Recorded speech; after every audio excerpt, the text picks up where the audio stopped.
आप गीती और इब्राहिम को बातों में लगा के रखिएगा। मैं तब तक मोमल की कुछ किताबें और कपड़े गाड़ी में रखवा दूंगी। अगर उस मुखबिर नुसरत को पता चल गया तो फिर क्या होगा? अरे उसकी फिक्र आप ना करें। पता नहीं तुम्हारे दिमाग में क्या चल रहा है, क्या करने वाली हो। अच्छा चलिए, देर हो रही है।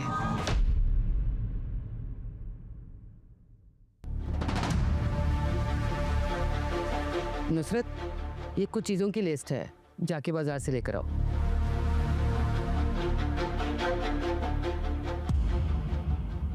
बेगम साहिबा जी, ये सारी चीजें घर में मौजूद हैं। जितना कहा जा रहा है बस उतना ही करो।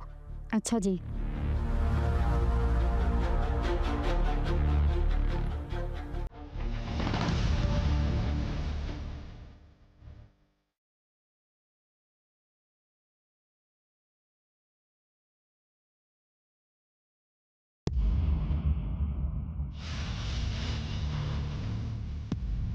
आप मोमल के कमरे में क्या कर रही हैं? वो दरअसल मैं देख रही थी कि शायद मोमल ने जाने से पहले कोई नोट या कोई खत लिखा हो।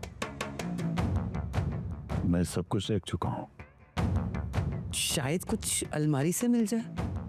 देखें आंटी, अगर जाने से पहले मोमल कुछ नोट लिख कर जाती तो वो राइटिंग टेबल पर होता या साइड टेबल पर होता, अलमारी में क्यों रखती? सही कह रहे हो तुम, लेकिन मेरा जहन ये तस्लीम करने को तैयार नहीं है कि मोमल घर से भाग गई।